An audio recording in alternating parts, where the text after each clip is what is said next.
दोस्तों नमस्कार, स्वागत है आपका यूट्यूब चैनल एबीटेक में। आज है 16 मई 2024 और जान लेते हैं आज की महत्वपूर्ण खबरें जो आज के प्रमुख समाचार पत्रों पर छाई हुई हैं और आप लोगों के लिए बहुत ही इम्पोर्टेंट हैं। सबसे पहले यहाँ पर देखिए अपडेट है पीसीएस को लेकर के। लिखा है कि पीसीएस में वैकल्पिक विषय हटाए जाने से भी घट गई पीजी की मांग। इलाहाबाद विश्वविद्यालय के संघटक महाविद्यालयों में पीजी में प्रवेश लेने वाले विद्यार्थियों में से ज़्यादातर का लक्ष्य पीसीएस परीक्षा होता था। उत्तर प्रदेश लोक सेवा आयोग ने पीसीएस मुख्य परीक्षा से वैकल्पिक विषय हटा दिए हैं। ऐसे में पीजी के कई पाठ्यक्रमों की मांग घटने की एक प्रमुख वजह ये भी मानी जाती है। इसका असर इलाहाबाद विश्वविद्यालय, राज्य विश्वविद्यालय और इनके संघटक कॉलेजों में भी देखने को मिल रहा है। पीजी में प्रवेश के लिए आवेदनों की संख्या लगातार घट रही है। विश्वविद्यालय के संघटक महाविद्यालयों की हालत ज़्यादा खराब है। तो पीसीएस में पहले वैकल्पिक विषय होते थे, ठीक है, इस वजह से ज़्यादातर लोग पीजी जो है कर लेते थे। अब ये हट जाने से अब जो छात्र हैं कहीं ना कहीं उनका रुझान ख़त्म हो रहा है उधर की तरफ, जैसे कि संस्कृत से पीजी, दर्शन शास्त्र से पीजी, ठीक है। ये पहले बहुत लोग करते थे लेकिन अब जो है इनके लिए विद्यार्थी ढूंढे नहीं मिल रहे हैं। वहीं पर इलाहाबाद विश्वविद्यालय में पीजी प्रवेश के लिए आज से शुरू होंगे आवेदन। तो इसमें बताया गया कि 16 मई से आवेदन की प्रक्रिया शुरू होने जा रही है। पंजीकरण और आवेदन जमा करने की अंतिम तिथि 5 जून निर्धारित की गई है। वेबसाइट ये दी गई है, इसके माध्यम से जो है एडमिशन 2024 के लिए लिंक वहाँ पर दिखेगा आपको, वहाँ पर क्लिक करके आप लोग यहाँ पर अपना एडमिशन फॉर्म भर सकते हैं। प्रवेश परीक्षा जून के तीसरे सप्ताह में संभावित है और परिणाम जुलाई के पहले सप्ताह तक संभावित है। विभिन्न पाठ्यक्रमों में काउंसलिंग के लिए जुलाई के तीसरे सप्ताह से काउंसलिंग शुरू होने की उम्मीद है। तो PG81, PG82 IPS के तहत 60 पाठ्यक्रमों में जो एडमिशन की प्रक्रिया है वो शुरू होगी।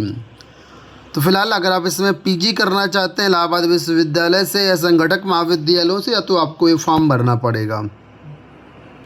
यहाँ पर देखिए अपडेट है कि दलों के चुनावी शोर में गुम हो गए प्रतियोगी छात्रों के मुद्दे। प्रतियोगियों ने बयां किया दर्द, जाति व धर्म के नाम पर मिलते हैं राजनीतिक पार्टियों को सबसे ज़्यादा वोट, दलों के वादों पर नहीं रह गया भरोसा। तो संवाद कार्यक्रम स्थापित किया गया हिंदुस्तान की ओर से विभिन्न प्रतियोगी छात्रों के बीच, जहाँ पर प्रतियोगी छात्रों ने अपनी बातें यहाँ पर बताई हैं। उसी के बारे में यहाँ पर देखिए अपडेट है। लिखा है कि लोकसभा चुनाव के वक्त सियासी दल और उनके प्रत्याशी मतदाताओं को रिझाने में जुटे हुए हैं। जनसभाओं में पार्टी के बड़े बड़े नेता वादे कर रहे हैं लेकिन कोई भी पार्टी या प्रत्याशी प्रतियोगी छात्रों की बात नहीं कर रहा है। उनकी समस्याओं पर किसी का ध्यान नहीं है। चुनाव से ठीक पहले 2 बड़ी भर्तियों के पेपर आउट हुए। प्रतियोगियों का कहना है कि उनके लिए बहुत बड़ा मुद्दा है पर इसे कोई प्रमुखता से नहीं उठा रहा है, जिससे प्रतियोगी छात्र खासे असंतुष्ट हैं। छोटा बगाड़ा स्थित श्री चैतन्य डिजिटल लाइब्रेरी में बैठे प्रतियोगियों से अपने हिंदुस्तान अखबार की तरफ से कुछ प्रश्न पूछे गए, जिसका जवाब यहाँ पर आपको सामने स्क्रीन पर दिख रहा है।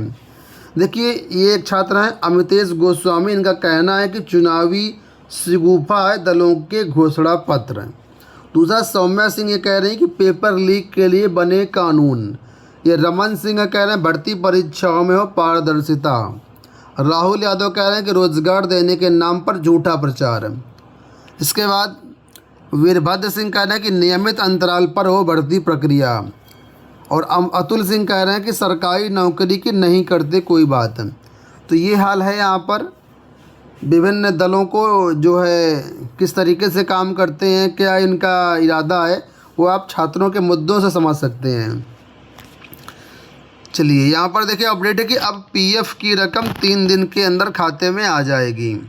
कर्मचारी भविष्य निधि संगठन ने इलाज, पढ़ाई, शादी और घर खरीदने के लिए धनराशि निकालने की प्रक्रिया को आसान बना दिया है। इसके लिए स्वचालित तरीके से दावा निपटान सुविधा की शुरुआत की गई है।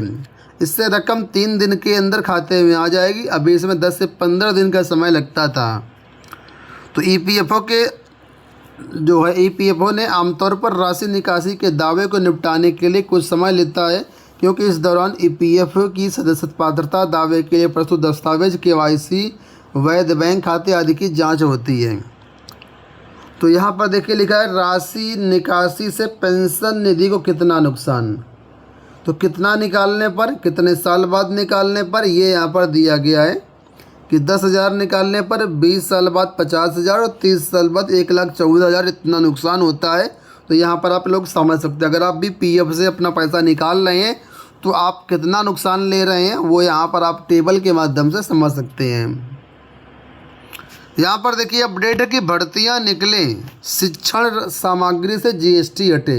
हिंदुस्तान के आओ राजनीति करे अभियान के तहत खुनखुन जी गर्ल्स पीजी कॉलेज में युवा संवाद का आयोजन।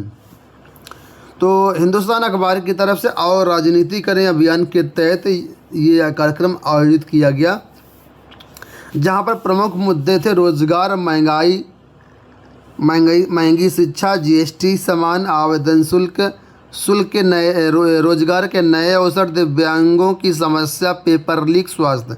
तो यहाँ पर छात्राओं की जो प्रमुख मांग है वो इस तरीके से यहाँ पर देख सकते हैं आप लोग कि शिक्षण सामग्री से जीएसटी मुक्त की जाए, विश्वविद्यालय की भांति कॉलेजों में भी महिला छात्रावास, कैंटीन और कॉमन रूम होना चाहिए, छात्राओं को कॉलेज में सेल्फ डिफेंस की ट्रेनिंग दी जाए, दिव्यांगों के लिए अलग विद्यालय खोले जाएं, सरकारी विभागों में भर्तियां निकालें, आउटसोर्सिंग संविदा भर्ती बंद हो।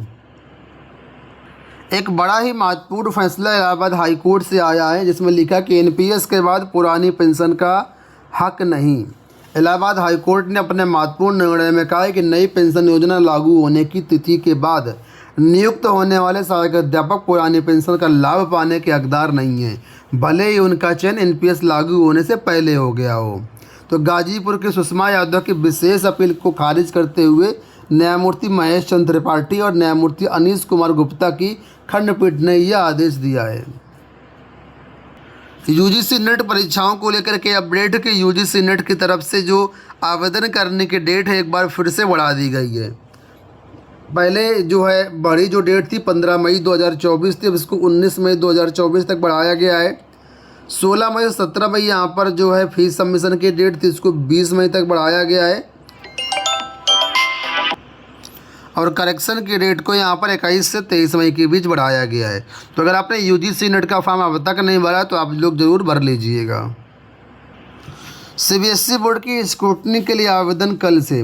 केंद्रीय माध्यमिक शिक्षा बोर्ड का परिणाम जारी होने के बाद अब 17 मई से स्क्रूटनी के लिए आवेदन कर पाएंगे।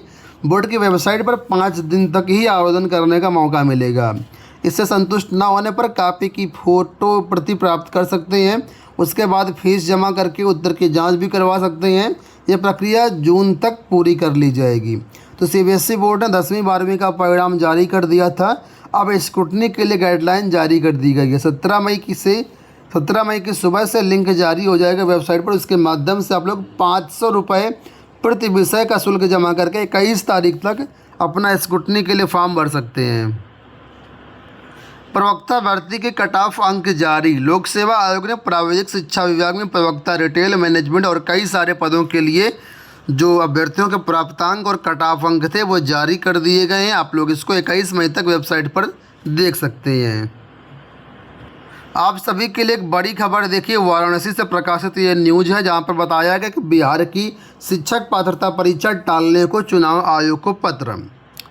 बिहार पब्लिक सर्विस कमीशन यानी बीपीएससी की 18 से 29 मई के बीच प्रस्तावित माध्यमिक शिक्षक पात्रता परीक्षा को लेकर के जो है इस परीक्षाओं को स्थगित करने को लेकर के चुनाव आयोग को पत्र भेजा गया है।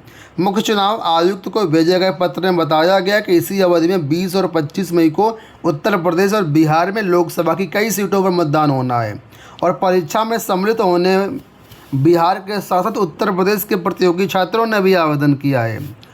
चुनाव के कारण वाहनों की कमी होने से उत्तर प्रदेश से जाने वाले परीक्षार्थियों के साथ साथ बिहार के प्रतियोगियों को भी आने जाने में परेशानी होगी। तो युवा मंच अध्यक्ष अनिल सिंह ने मुख्य चुनाव आयुक्त को पत्र लिख करके बताया है कि 20 से 25 मई तक मतदान होने के कारण जो है छात्र परीक्षा देने जाएंगे तो बड़ी समस्याएं होंगी, उनको वाहन मिलेंगे नहीं, ऐसे में जो है ये परीक्षाएं टाल दी जाएं। तो कुल मिलाकर के छात्रों ने ये पत्र लिखा है कि परीक्षाएं बिहार की स्टेट परीक्षा को जो है टाला जाए। दोस्तों ये हो गई आज की सारी सूचनाएं। इस वीडियो में इतना ही। धन्यवाद।